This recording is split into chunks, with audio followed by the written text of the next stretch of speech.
friends, it's Stephanie here with the Only God podcast, sharing stories only God could write. And I'm here today with my dear friend, Joellyn Hartley. Hey, Joellyn.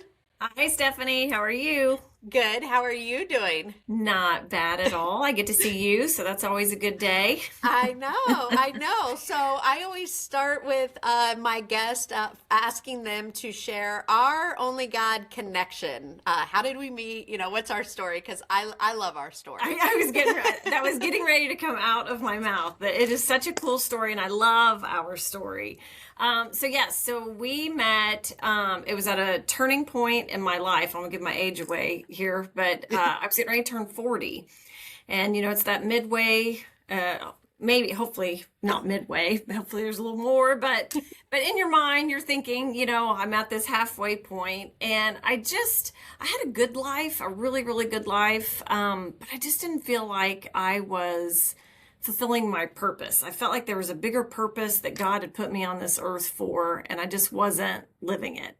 But I was a single mom, and so trying to figure out your purpose in a busy life, being a single mom is a little bit challenging. That was your purpose at the time, right? That was my purpose. Yeah, absolutely. Yes, I had this human I was trying to raise, and so I had joined a mom's group, but I hadn't joined it because I was wanting to meet other people or anything like that. There was the leader of this group, her and I kept connecting just over and over and over again. And there was something, I just had this pull towards this person. And she, kept saying, you ought to join, you ought to join. And so finally I thought, you know what, I'm going to join. It's a Facebook group. It's not like I've got time to go to a meeting. I can join, no pressure, whatsoever. And I wanted to support her in some kind of a way. And was that Melissa Hanley? It was Melissa Hanley, yes. Okay, yeah. And so, so I joined the Facebook group, and as you know, Melissa, she's just such a wonderful, kind person. And so I started, looking at the Facebook post and things. And it wasn't that I didn't want to go to a meeting. It was just, once again, it was time to take time off work and out of my life to go to a meeting that would be at 10 o'clock in the morning. Just really didn't fit my schedule. Right. So anyway, I just kept having this pull towards her and this group. And so they had just released their new fall schedule of speakers and events that they had. And so, I was on that Facebook group and was looking through it. And there was one that just jumped off the page and grabbed a hold of me. And the title of it, and I can still remember it, was Pursuing Your Dreams in a Busy Life. And I was like,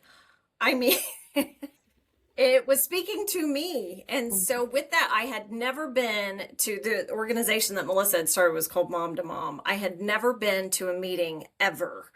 And that one, I rearranged my entire schedule so that I could go to that. And you were the speaker of that. Yes, I was. And when we got there, of course, everybody was very welcoming at the group. I was really glad that I had gone for more reasons than one. But you had a thing, we had to do dream boards. So you had us listing out, just throw whatever is on your heart, just throw it out there. And so I had done my, little dream board, and I still have that to this day, as a matter of fact.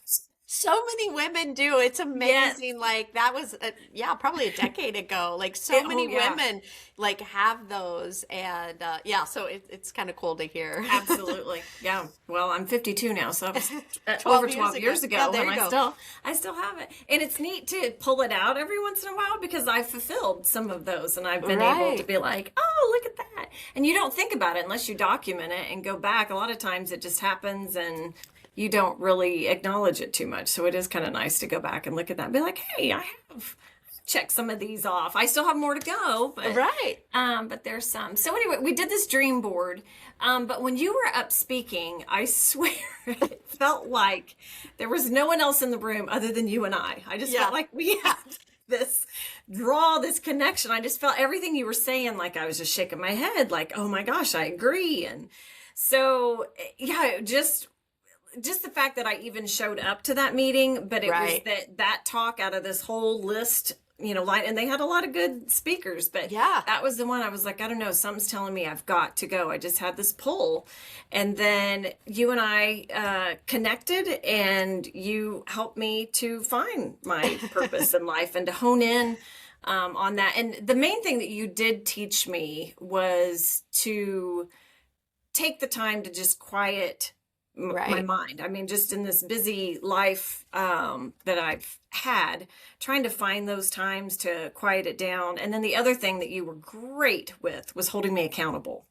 That you would, okay, what's your deadline? You'd let me set it, but Yeah. what's your deadline on this? And we're going to check back in on that. And that was tremendous for me because I needed that, because you've got so much, and we all have so much going on, but you've got so much going on, and to be intentional and to take that time to stop and be like, okay, what is this? And then to know, okay, I got to report in, because if you don't have that accountability, then you've got all this stuff to do and you're just doing it. You're just, you got to get through it. And so you don't take that time because you feel like, well, this isn't necessarily need, which it a lot of times really is a need, but you play it off as, okay, this stuff these are fires that have to be put out. Right. This is something I'd like to do, but having that accountability was great for me. So you and I, we that's how we initially met, was that. And that was just one of those pulls. And then from that, this is cool too.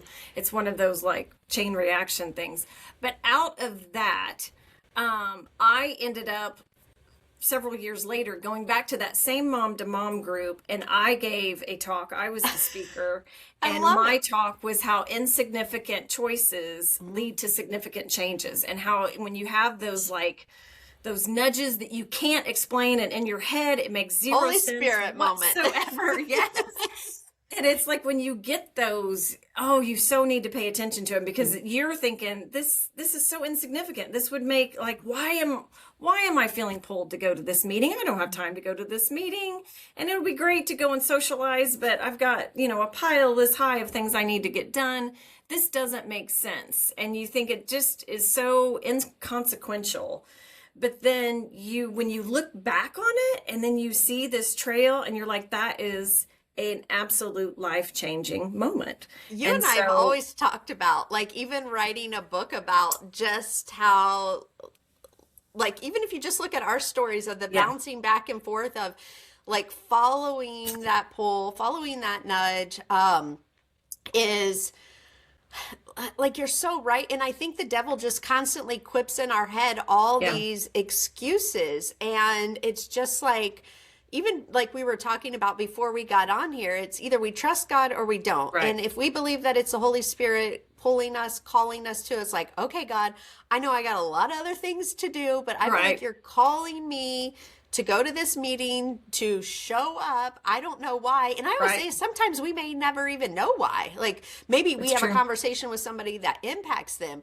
I want to scroll back too, though, and I don't know if you remember this, but you stood up and shared, like, with the group. And like, it took courage for you to do that. And do you remember that? And do you want to? Oh, yeah. Okay.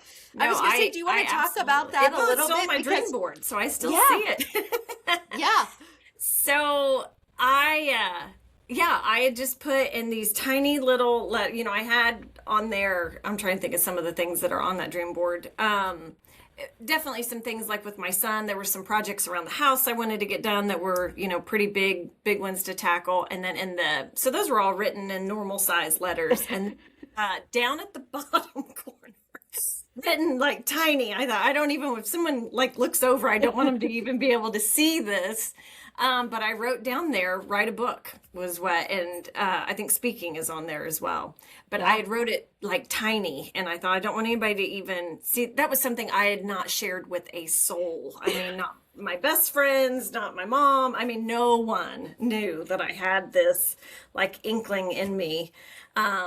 So anyway, I'd written that down in the corner, and then I thought, no harm, no foul. I got it Right. on Nobody's down the gonna corner. know. Just me and this little. And then Stephanie says, I want everybody to share this. And then I'm like, oh, I can't. And I thought, well, you know what? Nobody knows that this is on here, that Right. I'll share everything else that's on here. I don't need to share that one. But then you said something that resonated with me. And you said, until you speak it, like it brings life to it when you speak it. And I thought, if I ever really want, like I need to have the courage to get up and to speak this. And so I did. Like I said, there wasn't a soul I hadn't ever told anybody that that was even weighing on me. But I did, and I shared it with that group. And, I found that there were lots of women there who were sharing personal things. Yeah. And I thought, if they can do it, why can I not, share this? And if it doesn't go anywhere, it doesn't go anywhere. Like, Yeah. that's Well, okay. It's always such a beautiful moment. And the reason I do have women do that, and I will say, is I always tell people, hey, you don't have to do, like, if you're so Right. uncomfortable, but it does take courage. And I feel like in our Christian faith is we have to have courage in a lot of different areas. And I think so many times is we just want to be comfortable, and comfortable is how the devil uses us to not do what God is calling us to do. And that also goes into, I think, like people pleasing, or what is people going to think of my idea if I stand up and speak this, and we have to get past that to go, okay, it doesn't matter what people think. Like, maybe God's calling me to write this book or to be a speaker. Or I still remember there were women who wanted to start a garden in Cannes. There was, there were those types of things. They were just all different things. All over. And that woman just stood up and shared these things. And then if you look at a group like that, which I love as a speaker, is I know they're meeting once a month or whatever. So then you create this accountability that as you're showing up, other women can say, hey, How's what's that garden going on? coming? Or, Right, yeah. exactly. And, if it's not the right time, then share that also. Like, hey, I don't need accountability for this right now, or I'm working on something else, or I've got other things going on. But if you are going to be working on that, it's great to have those other women, going back to, now you and I worked as, in the beginning as coach and client, and then we became friends. And I always use you as like, if Joellyn can go after her goals and do the things, like none of my other clients have excuses, because I do feel like so many times we use time as an excuse. I just don't have time. It's very like flippant, but we haven't done an analysis to see like, is that really true, or is that the lie I'm telling myself? And you're actually somebody I'm like, I had a client where it wasn't like her excuse. She had no time, and yet you still, even if it was 5 minutes, you were like, I'm going to do 5 minutes. So I want to pivot to you sharing. I mean, obviously that's an amazing only God story of how we met and how God connected us, and we started working. And it was through that series of like, while we were still working together, something happened in your life. And it's, I mean, absolutely, you're amazing in very, only very God's cool story. So it is amazing. I want you to share that. One thing I did want to piggyback on real quick was another thing that you would help me with just on that time. If there's anybody watching that needs help with that, you would have me set a goal, whether like when I was writing, like, what do you think you can possibly, and some days it was like, it may only be 5 minutes, but you would say, let's chunk it down. And if it's 5 minutes, that's 5 minutes closer to that goal. And that was really helpful to me because, you would see this, or think about like, I want to write a book. And then you're like, oh, there's no way I could write a book. I don't have time and this and that. But if you find, and everybody is different, maybe somebody else could find an hour a day or, a week or whatever, but just chunking that down into small bites. And then you'd look back and you're like, I got a paragraph done or, whatever. But it was at least, to me, it felt rewarding and felt like I was working towards that purpose. Right. Even if it was just 5 minutes a day, that at least it's something. So like I said, if there are people out there who don't have time, because we all don't have time, but it's just trying to be purposeful and Yeah. taking, like I said, Purposeful even with your time. Exactly. Yep. Exactly. I love it. and then our the cool God story was just one of those, once again, one of those things that I thought was so insignificant, but was just pulling on me that I just couldn't deny it. And it was a life-changing course for me. So it was still during this time frame. You and I, we were working together and working on this, book and stuff. And my son was not, at this point in time, he would have been in second grade. And so he was really struggling in school, really, really struggling. I'd had numerous parent-teacher conferences. We had talked. He was having all these different, pullouts for reading and was not making any progress whatsoever. And anyway, I I started volunteering in his classroom. Once again, I didn't have time, but he was growing, he's my only child. He was growing up at the speed of light, and I thought, I just want to find ways to spend more time with him. So if I can volunteer in the classroom, help his teacher, I get to see him, like, this is just a win-win. And once again, one of those insignificant things that you think, I'm doing this for me, but then you realize there's a bigger picture as you look back. That was a turning point for me because his teacher let me work one-on-one with the kids. So I was taking them out into the hallway, and we would go through, they had sight word list, and we would go through these sight words. And my son, there was like, I don't know, a packet of like 6 pages in here. We hadn't made it off of the first page. There were 3 columns on each page. We had not made it off that first page, and we had practiced and practiced and practiced. And by me volunteering in that classroom, when I took kids out, and 2 of the students in his classroom were learning, they were Spanish students, and they were learning to speak the English language, and they were way past page 1. And that, I didn't have a comparison because he was my child, but that gave me that comparison to go to his teachers and be like, okay, I, knew there was a problem, but I didn't realize how severe of a problem this was.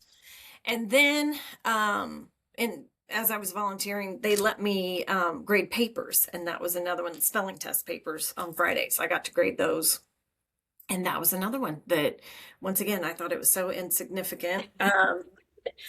I started grading those, and I realized my son and there were 2 other students that were the only ones who were flipping B's and D's on these spelling tests. Now, that put dyslexia on my radar. I didn't know really anything about dyslexia. Right. But I thought that they saw things backward. And so when I saw him flipping these in the majority of the classroom was not, that put dyslexia on my radar. So I started kind of doing, Google research on it. And I talked to his teacher, and she said, I don't know. He may be dyslexic, but if he is, he can't be identified till 5th grade. And I was thinking then, I thought he's not going to make it to 5th grade. No way. He was struggling so bad. But that was what I was told. I don't know any different. Mm-hmm. So during this time, there was an event the PTO was putting on. And so I volunteered once again, selfishly, to spend a little bit more time with him. And at this booth, and this is one of those, like, I know, oh my God, I'm like tearing up just thinking about it, because I think of like just how God works. It is crazy. So when I had never done a PTO event before. And so I get teamed up. It was me and one other mother there. We were at this one booth working it. And I'd never met her before. And we got to talking, and she had only one child, and it was a boy, and ironically the same name as my son. And so we're like, oh my gosh, this is crazy. Like, this was meant to be for us to work together. And I thought that was the connection. And so anyway, we were, talking and things, and she said, I know this is weird. I know you don't know me, but I'm getting ready to have a garage sale. And my son there's a bunch of sweatshirts with his name on the back of it. Who better? And her son was a year older than mine. And so she was like, who better, why don't you stop by, see if there's anything you could use. And I'm not a big garage sale person. And it wasn't like my son needed any additional clothes or Right. anything, but I can't even explain to you this pull that I had. For some reason, I needed to go. And I thought, honestly, at first, that maybe this woman and I were just meant to be friends, and that Yeah. maybe it was to get the boys together, Right. all these things. So I went to this garage sale. And she let me come like preview things beforehand, because she was like, the garage sale really isn't till Saturday, but why don't you, run by?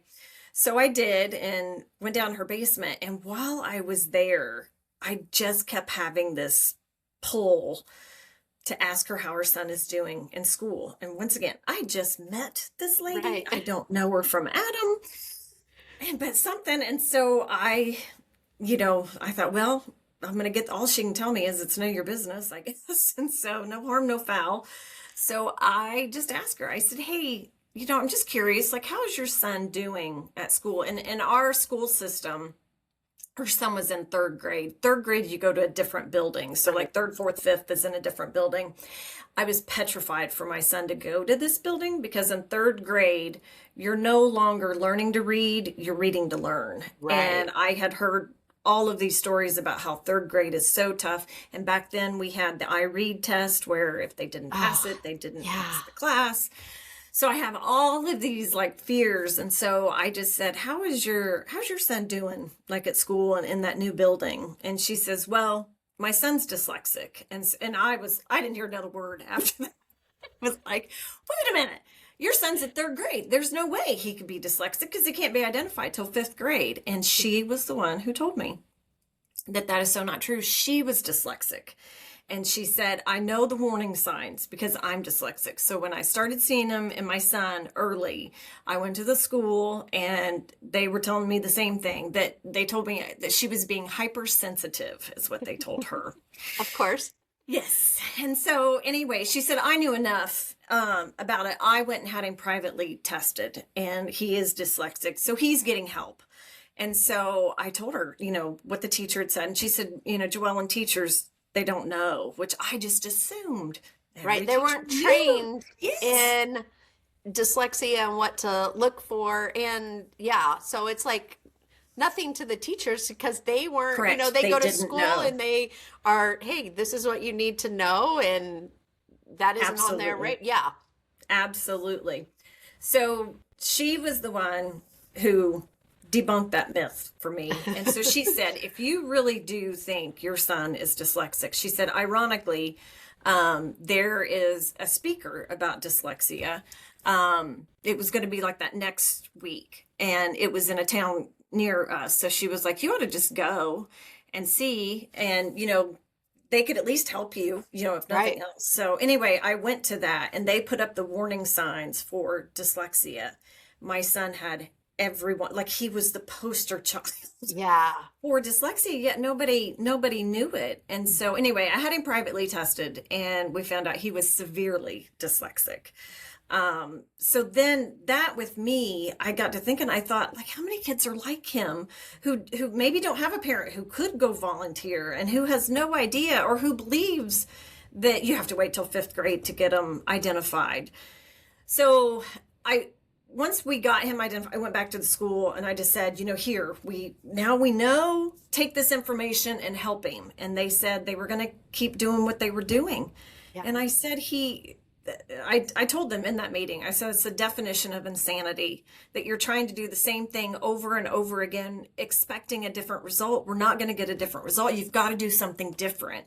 And they said, this is what we have. We don't know any different. They didn't know how to help dyslexics. I thought once I knew and had him identified, it'd be like taking him to the doctor, like, okay, now give him Right. some help him. And it wasn't. We had the diagnosis, but we didn't have help. And so I was going to say that's where we kind of like things shifted. things shifted in what we were focused on, what we were working on. And I want to say, like, Joellyn was running her own business. Yeah. Like, you already had your own business, and you came to me kind of with what you thought may have been a crazy Yeah. idea. So do you want to kind of like pivot to that next of like this Yeah. crazy idea, and like kind of how God, worked in your life right at that Yeah, moment or absolutely. around that time. Yeah, it was. So after, like I said, I wanted him to get this help, and school wasn't really, they didn't know how to help Yeah. him. So anyway, he had books at his reading level were like baby books in his mind. Like I would read to him all the time, and he was reading these exciting grade level books, like Right. Diary of a Wimpy Kid and things like that, like these exciting stories that. And so whenever he would get something at his grade level, like it was like baby books. So anyway, that was what I had set out I wanted to write a book, and then I thought, you know what, why not pivot and let's write a book that maybe he could understand, that kind of had an exciting storyline to it. Right. And so anyway, that was and you were helping me to write that. And anyway, I did send it off. It has not been published. I always say yet. I still want to publish it. I say yet on that. I've kind of put it off to the wayside, but I will have to say one thing, and maybe that was its purpose. Right. Is that it got my son excited about reading and about this story, and like he was a big help to me, and we That's had what I was that going to say bonding is time. he Yeah. was helping you too. He It wasn't was. just you working on it. It was working collaboratively on something that he struggled with. And Correct. so now it was like, oh wait, reading can be fun. I can Right. figure this out. And then I can't remember to when you started to really think about, like, okay, if I can't get help at the school, how do I go get trained, and how Correct. do maybe I can help other kids? Yeah. Do you want to Yep. share with, like, so now not only have you know that he has a diagnosis, you know what's Right. wrong, you've written a book together, but you are like a woman on a mission. Correct. So I started to get him help since school wasn't going to help him. I started, once again, I'm just turning to the internet, and there's so much information on, like, you just don't even know which way to turn. I mean, there's so much information, and one thing will tell you this, another thing will tell you that. And it was just overwhelming and confusing. But one thing I kept finding was that he needed this specific tutoring is what he needed. So that was where I started. I was like, if everything, this is the one commonality that I can find, that he needs a specific type of tutoring. So I started looking, and this is really before like Zoom meetings, and like Zoom wasn't even Right. around with this Yeah. yet. So this is before, like you really had like what we're doing today. Wasn't definitely, I'm sure it was around, but wasn't nearly as possible. It was around. I worked for that company. That was like You really did, the yeah. first one. But yeah, what, like That's you true. said, is it wasn't prevalent, and it really was only like if you were using it, it was distance learning in rural America. That maybe some schools had it, hospitals were Correct. starting, but individuals didn't have access No. to use it, Correct. and for like small businesses and that sort of thing. I couldn't find tutors that could do it online. I mean, like I Right. said, that wasn't a thing yet. So the nearest tutor to me was about an hour away, and he needed it 3 to 4 times a week. And once again, back to busy running my own company, a single mom. I mean, it just, and he, had after school activities that he was in, and it was like, how in the world am I going to make this work? And then I found a program that was for people who, I mean, it was designed for homeschooling, was what it was designed for. And so anyway, I was like, what the heck? Let's just try this. I'm not a teacher. Healthcare is my background. And so Be careful what we speak, I mean, That kind is of true. early on is That the is- things that we say, I'm not this, I'm not this, I'm not Yeah. this. And I always feel like that's when we have to rely upon God, because it's like, well, we aren't these things. And God says, it doesn't matter. If I called you, I'm going to equip Right. you, and just take the next step. And I want the listener to hear that is there was a lot that you never knew on this journey. And it just took you of like, not getting overwhelmed with, I don't know how to write a book, or Right. I don't know, I'm not a teacher. It was like, okay, I'm just going to take the next step. And so I want the listener is, as you hear the rest of Joellyn's story of like, what does that look like, that next step? So go That's for right. it. Yeah. So back to, like I said, I'm not a teacher. And so I found this, like I said, it was designed for homeschooling, but it had great reviews. And so, I mean, it was a cost investment, it was a time investment, but I didn't know what else to do. And I felt pulled to that. And everything, like I said, just reading it about this program, I'm like, gosh, I think this is what we need. So I ordered it and I thought, well, give this a whirl.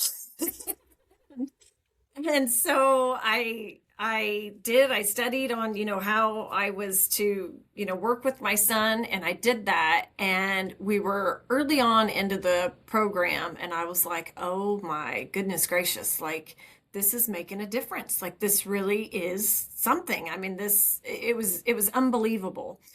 And then when we started getting into like the real meat of it, I realized, and I thought, why isn't everybody taught this way? Like I was learning stuff, Right. and I'm not dyslexic, and I'm like, this makes sense. I mean, for me, like spelling words, I just memorize, and I don't know if my memory is quite as good as what it used to be. Yes. I used to, my memory was phenomenal, and spelling came very easy. I'd won a spelling bee in grade school. I mean, I could memorize very easily. Spelling was never taught to me because it was just, here's your spelling words for this week. Go and memorize it, them. back, take a spelling test, and move on. And that worked for me, but it does not work for a lot of kids. And with dyslexia, they say 1 in 5, is the most prevalent learning disability out there. So that's what I was going to ask you. I thought it was around 20% It is of kids in the classroom. Yeah. Or think about your friends. It's like, 20% of people are walking around. And I would think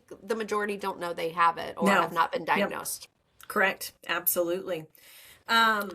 So once I started getting into this, I'm like, this is crazy to me that this isn't taught to, because everybody could, like I said, I was learning stuff. So it just didn't, it was crazy to me that it just wasn't being taught. And I thought, you know what, I've got this investment. I'm helping my son. I'm seeing how much it is helping him. And I thought, you know what, maybe there's other kids that I could help. So that was when I'm talking to you. Hey, got an idea. I don't know how in the world this is going to work.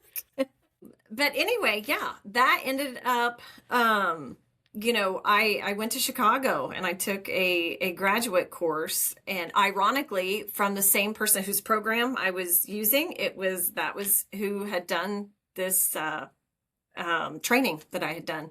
So anyway, I went up there and I got trained to be a dyslexia specialist. And I just thought, even if I can help one other child, that is going to be worth it. I knew my son was going to get the help that he needed. I was definitely going to see to that. But I thought, what about all these other kids? They're like what you said, who, if I hadn't had that pull and that tug and to go to that garage sale and to ask the question, I never would have known. And I can't even fathom where we would be. He was so frustrated with school at 2nd grade. And I'm happy to report that my son, he just graduated. And it's so exciting. High school, and from high school on, I had no involvement. He was on his own. He made the honor roll. He's going to college. Life-changing, absolutely life-changing. And so for him and me, and his teachers and everybody around him, like they're no longer having to struggle with this kid. And think of the helplessness from a teacher, like they don't know what they don't know as it related to working with him. And so that had to be frustrating because, absolutely. As a 2nd grader, he's frustrated and they've got a bunch of other kiddos to so absolutely. And absolutely. This is you said something that just reminded me, and it's like, I do wonder this, it'll be a question for God, when we get to heaven, is like, okay, if you wouldn't have showed up there, would God have made another, or do we miss opportunities, or are there certain times where God's like, okay, I'm going to show you this like 3 times, and then if you're like, okay, I've missed that bow, or what, I don't know. So I just always I always wonder that of like, okay, if you didn't do this, is it going to come back around? So you end up starting your own consulting company. Correct. In addition to, so I want the Right. listener, viewer to know is Joellyn is still working her full-time business that she owns, and then she starts this side dyslexia consulting company, and you are tutoring kids. You start to do training, I and do. you also start to be an advocate for legislative Yeah. changes, which Yes. again is I want you to talk a little bit about that, because this is the power to the listener of this is the power when you take one step. You Yeah. can never guess, or you can never predict how God is going to use you. And I'm going to assume when you started going, you know what, I'm going to take this little homeschool course and it's going to help my son, that you're going to be testifying. So do you want to talk a little Correct. bit about that? Yeah, I actually, remember this sitting this at my picture computer. behind me is me. I'm You like can't crying. see it, but that. Yes, yes, I remember. Yes, you had. It, I think yeah, I it was was one of texting you those like, I'm moments. crying. Yes. But that picture behind me is me at the podium at the State House in Indiana.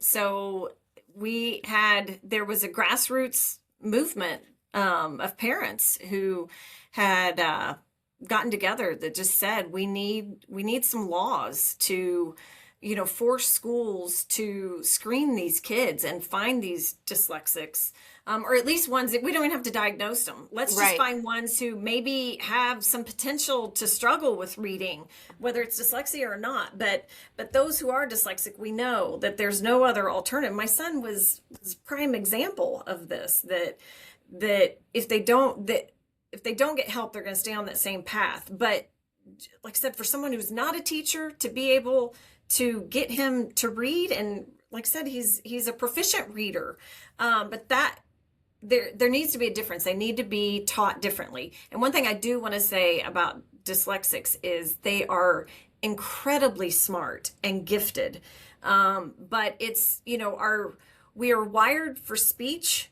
but we are not wired for reading. Reading is a man-made, print that was invented by man.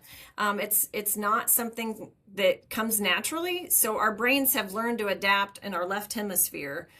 Dyslexics, the right hemisphere is larger, and it's not a defect. As a matter of fact, it's a strength. I am not right brain dominant, so I have no creative ability whatsoever. But they have this creative genius to them. They just struggle with reading because that hemisphere, the right, just takes over, and then it's like, why? This isn't something to draw or to be musically inclined with. I don't know what to do with this. So you have to, and that's what, with dyslexia, any type of intervention that is appropriate taps into that right side and uses those strengths to help them. You're trying to teach them to, they're very logical thinkers. So Right. like back to spelling, I know you're like dyslexia is a reading thing, but spelling is usually the hallmark sign, poor spelling, for dyslexia. So if you can teach them, they're very logical thinkers. We do have some patterns to the English language. So if you can teach them spelling rule and teach it in an imaginative way, like whether it's with pictures or a story or something, That but teach creative them that side. one rule and then they can apply it. But they're very, very, very logical thinkers. So anyway, my son is living proof that you just have to do it differently. And so this grassroots movement of parents came about, who was like, look, we want some laws. These schools don't know. These teachers need training. These teachers want training. Right. And want to know. My son's third grade teacher would have been. She came to me like in tears and was like, Yeah. I never knew. I feel like I messed up with him. And I was like, no, you No. didn't know. You didn't know. Didn't know. So anyway, this movement came about, and then there was a bill that got drafted.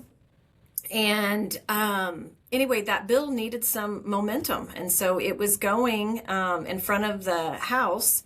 And they were saying if there was anybody who, wanted to share their story and, it could sway the lawmakers and get this, we need this help. It wasn't looking great on the bill side. And so they're like, if people can come. And so that was another one of those. Did I ever think I was going to rearrange my day to go to the State House to speak?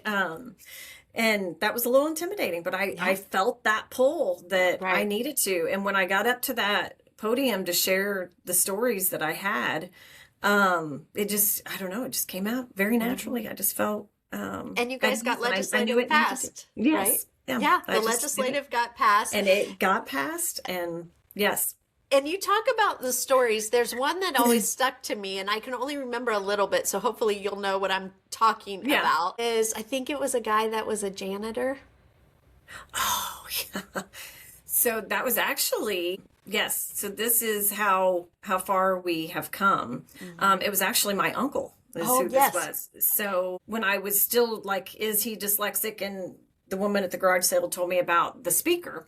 When I went there and they put up all the warning signs up on the screen, my son had every single one. There was one that he didn't have, or I didn't think that he had. And that was a family history of dyslexia. Right. And so I told his dad, I'm like, who in your family has dyslexia? Because it's not my family. It's got to be your family. He was saying the same thing. It's Mhm. I don't know anybody that's dyslexic. And so so dyslexia is hereditary. And so Right. that is the one thing you have to, it is a gene that they have. Actually, there's 3 different chromosomes. That depends on the severity level. So my poor son has all 3 chromosomes with it. But anyway, this has to be there. And so this speaker had said, if you don't have any, identified dyslexics, go and look for the dyslexics who maybe really struggled in school, but didn't make sense. They were very intelligent, but really Right. struggled in school. Those who, I see you nodding your head, those I who, know. those who, hated reading. Like if you gave them anything to read, it would take them forever to get through it, or they'd have to read it 2 or 3 times in order to understand it. Those who are going to go get a birthday card and just sign their name. They're not going to write anything out. Start looking for those. And anyway, when I started looking for those, I was like, I think that there are a couple of those in my family. And so I went to my mom and was telling her, I was like, we need to find this dyslexia in my family. His dad's saying it's not in his. And there's a couple that I'm thinking that might be dyslexic. And my Yeah. mom says, well, my brother Jack was dyslexic. And I'm like, like, I Yeah. never knew this. Now I was very, very, I never knew him. Yeah. But of course, I knew my mom had a brother named Jack. But it's not like at family reunions you're talking about Uncle Jack's dyslexia. I mean, it Right. was Yeah. never discussed in my family. Clearly my mom and her siblings knew, but it wasn't Right. like my generation knew Mhm. anything about it. And it wasn't like they knew it was hereditary, that they should tell family Yeah. members anything. But anyway, when I said that word, my mom knew it. And so I said, how in the world was he identified? My mom graduated, well, I better not tell, but it was a Yeah. long It's time ago. okay. We know your age, so add a couple of decades on Over that. the, so this would have been way back in the Yeah. day. And I said, how in the world was he identified with dyslexia when my son now, like, it's like a Right. dirty word, and they don't know what to do with him. And so she had said that he went to the military, and the military used to do testing. And so he was identified in the military. But what is sad is, back that up, before the military, before he knew he was dyslexic, they went to a very, very small private Catholic school. And anyway, he could not read at all. And so mom said that one of the nuns had brought my grandmother in for a parent teacher conference and said that he is unteachable, and that we don't know what to do. Like, we've tried everything. We are out of options, but he is unteachable. And so what we're going to do, we want to help him. So what we are going to do is we're going to teach him some life skills. And those life skills are going to involve him going around and job shadowing with the janitor and helping the janitor during school days. Now, can you imagine? So he's pulled out of the classroom, and then he is with the janitor. So all of us, and it's a small school. Yeah. And so that's what he did until he was able to drop out of school. He did that and just barely, I mean, he flunked out. I mean, they Right. just would pass him from grade to grade. He never passed a grade. They just pushed him to the next one. But yeah, told my grandmother he was unteachable and gave him life skills, and he had to go and work with the janitor during school days. That's what he did during school. And when he was old enough, he dropped out, and then he joined the military, and then the military tested him, found out he was dyslexic, but he never got, now he went on to, he started his own business. And that's typically a lot of times Right. there's Entrepreneurs, like some of the biggest entrepreneurs are most correct. successful. Do you know some of the most successful people who are dyslexic goodness, and yes. entrepreneurs? There's tons. Yeah, you want to name a couple? Jay Leno is one. From Apple, Steve Jobs. Yes, he is dyslexic. Steven Spielberg from like The Goonies and Jaws and I think he did Shawshank Redemption too. Yeah. Yes. Henry Winkler from Stephanie L. Jones. Yes, I know. I want to talk about that. I do want to make before we kind of jump into like our only, what I feel like is an only God, how God used you is isn't there something like, if you look at the kids who do drop out of school and even those in prison, they have a higher rate of dyslexia, right?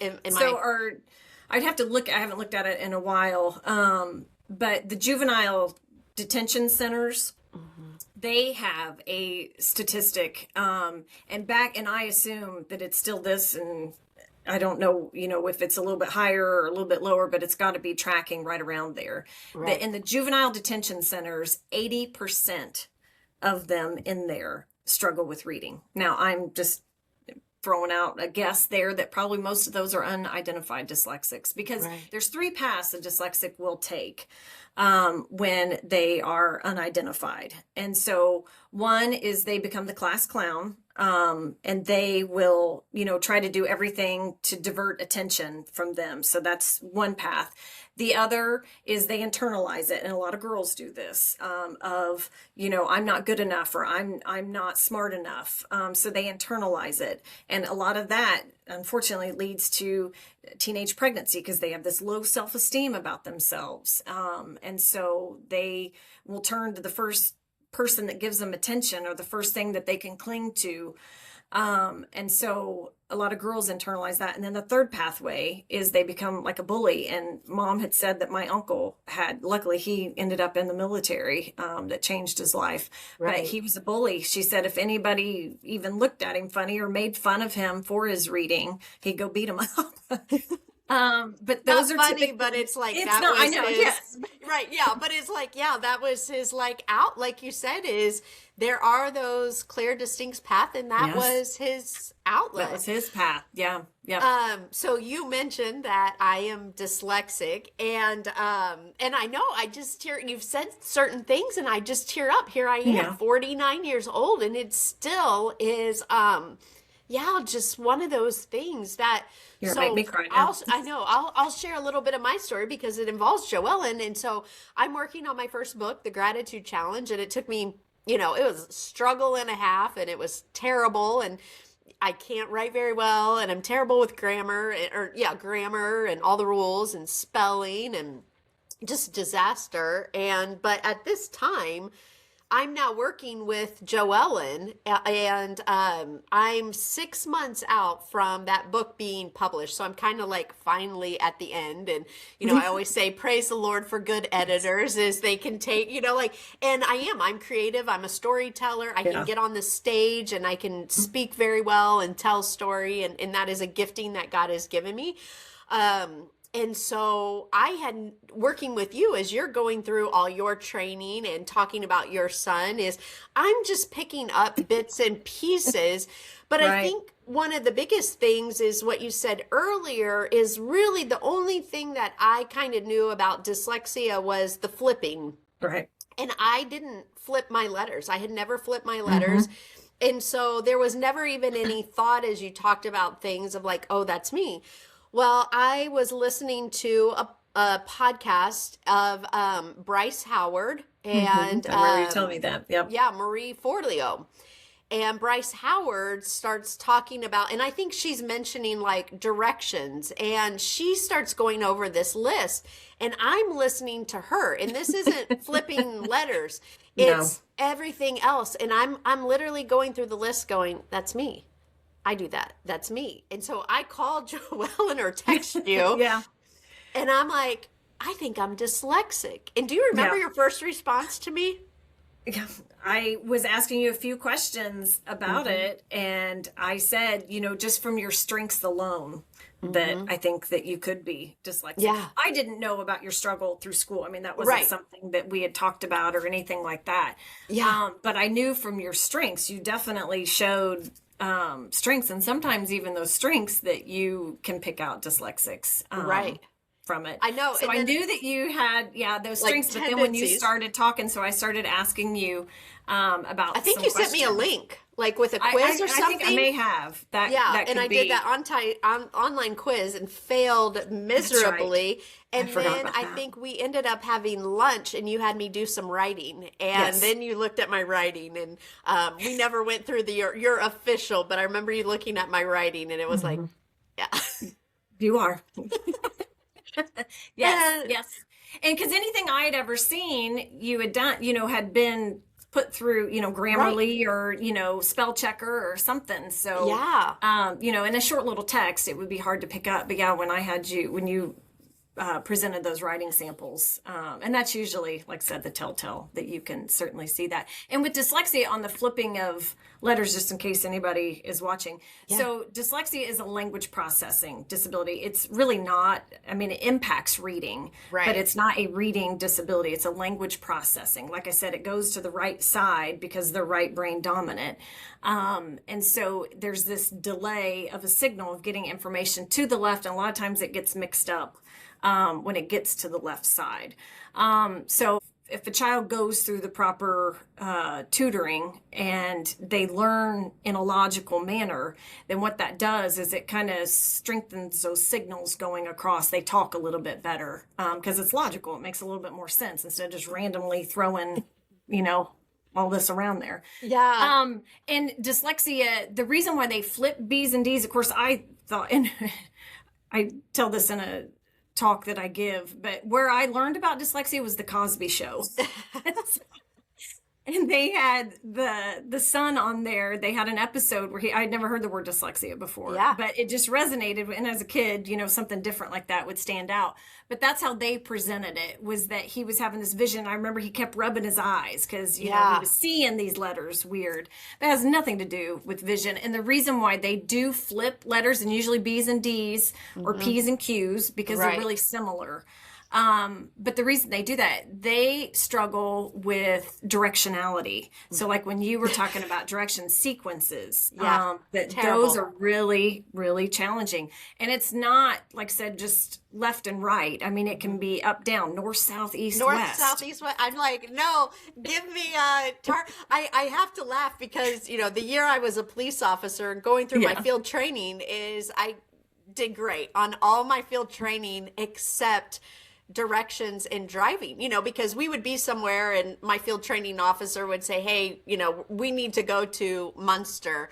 And I was like, I don't even know where I'm at. Like, I would constantly, I knew like road signs, but I could not get there. And this was before, we didn't have GPS or Right. anything.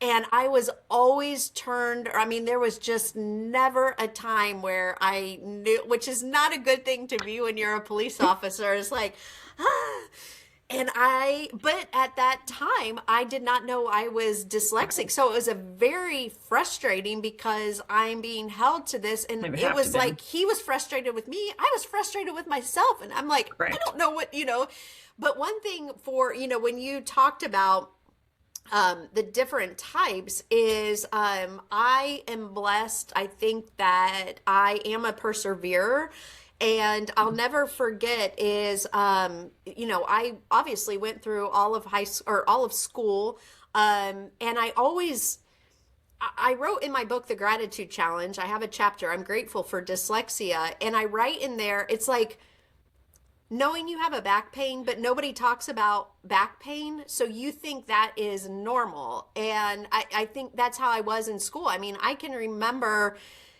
you don't know what to verbalize because nobody talks about it. And so then you just start to tell this story in your head of like, I mean, I teared up when you were like, I'm stupid. There's something wrong with me, but nobody's talking about it. And so you just keep telling your stories. And I mean, I can just, if somebody's listening, like things that I would do. I mean, if we had to read out loud in class, I mean, my hands would be sweating. I would be sweating. I would be counting the kids of like, what sentence am I going to have to read? Where am I at? How to, I can remember even at like church and youth group, when you'd have to read a chapter in the Bible. And the Bible is like the worst for dyslexic because you've got all these crazy names, city names. And I remember just being like, okay, what name? And then I'm trying to repeat and how am I going to get it out? And what am I going to say? But I remember you told me is, like I am someone that have built detours, like I've probably built thousands of detours in my mind. And I do have that drive and perseverance. Yes. And I tell people like, I cannot tell time on a clock. And directionality. every time, directionality. So every time the detour that I've built of telling time is I have to stop and think of, is it the small hand is at the hour and the big hand is at the minute. So I can still, I'm 49, cannot look at a clock without my detours telling myself that.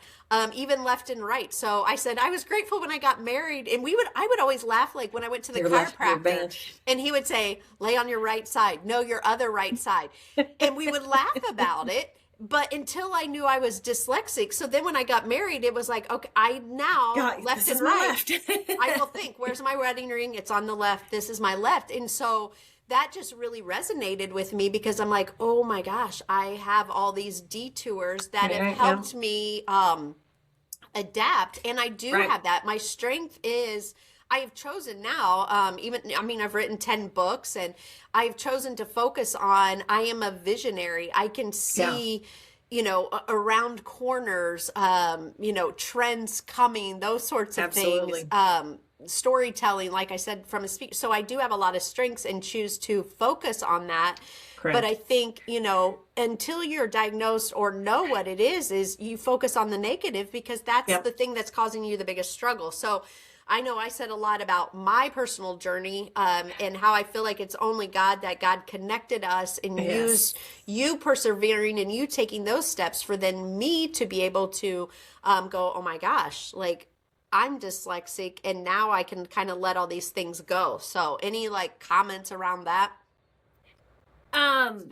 Yes, once again, I think that it is just God and you think, and I love that we did this today just because it's been good for me.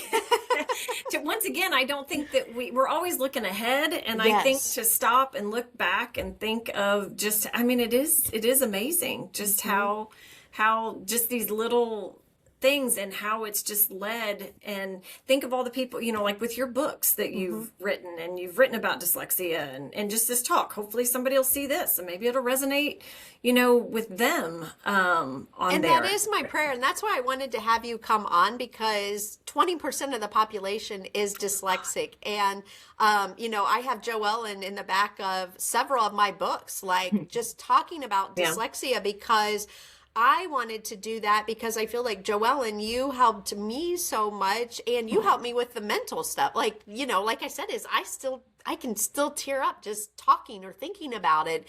And it was always my goal of like, if one mom read my book and got to the end and was like, oh my gosh, like, I think this is my child. We've now worked together to provide that resource. But it's also the reason, like my books are the Giving Challenge and the Gratitude Challenges. They are short stories because I can remember the only books that I could read and get through were Chicken Soup for the Soul. And it was because they were short stories and they were stories. And so it kept me enough engaged and I didn't have to remember a lot, and it was like, okay, then you feel successful. You're like, oh, I read a story and then you can read the next one. And so I kind of passed that along in my books, and I've had so many people say is I am not a reader, or I don't read well, or I can't read fast, but I can read your books. And Yeah. I feel like, God has used that. Absolutely. Absolutely. Anything else as we wrap up, kind of, just what we've talked about, or anything else? One thing that just you talking, and once again, this just kind of weighed on my heart. So I just want to throw it out there that I had, it was an adult who I had worked with. She had come to me and I, did the testing and things on her. And so always at the end, I want to give tools of, how they can help. And one, like you were saying, just getting that identification is extremely helpful, because it just changes your mindset. I've had parents in the past who have said, I don't want my child to be labeled, that like a label is a bad thing. Right. And I've used this analogy, and I think it's something that is something we can all visualize and somewhat relate to. And I challenge them when they say that. And I would say, if your child was sick, you take them to the doctor. And what would be the first thing that you would say is, tell me what's wrong. I want a diagnosis. You want to find out what is wrong. And let's say that it's diabetes, because that's something a lot of people can understand. You would want that label for them, because that is something that now either people know about, like, oh, well, they're diabetic. We can't have sugar. If they go to a birthday party, the child can say, I'm diabetic. I can't have birthday cake. And it explains why they can't have birthday cake and why everybody else is. And, it will help you. You can do research on diabetes. How can I help them? And if it's somebody who doesn't know what diabetes is, like I said, you can look and you can learn. But until you get that and know what it is, you really can't help them. Right. But it helps the child to have that label. It helps the parent. It helps the doctor. It helps the teachers. It helps the school. Everything. So don't be afraid of a label, for one. And I will tell you, dyslexia is not a bad label. They struggle to read, but there are so many strengths. That's why I tell kids when I first start with them that, listen, I am going to teach you how to read, but you cannot teach me how to be creative and have all those gifts. Those things come to you. That, like, you can't teach me those. Like, that comes to you. I can teach you to read, and you're going to be unstoppable at that point. But back to can I pause on that of just with the label? It is why I talk about it, and it is why, if I go and talk to a school, or if I read to a group of kids, is I share that, because having, for me, that diagnosis and that label, I mean, I'm going to cry right now, is it was a huge weight lifted off of me. I mean, I went into college and I had to take remedial English. I barely made it. I mean, it was like barely made it through college. And I can remember thinking I would study 20 hours for a test, and my friends were studying 2 or 3 hours. And I'm thinking, what is wrong with me? I mean, I tell a story in my book, and I got, permission from my friend, is, he was my study partner, and I think I got a D on the test and he got an A or whatever.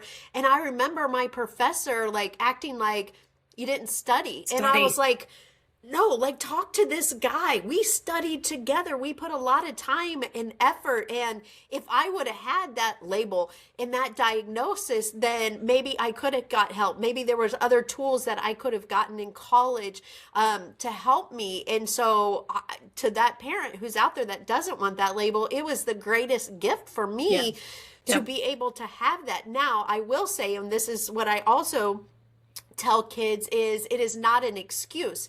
And I'm almost grateful that I didn't have that label, because I do think I'm one of the people who it did build perseverance and determination. And I have a lot of these skills that I think maybe I got because I didn't have the label, and I didn't use it as, like, I guess, an excuse of, well, I can't do this because I'm dyslexic. And so if you're a parent whose child does have that label, is don't let them use it as an excuse, because they can do anything, and sometimes better than what other kids may be able to do.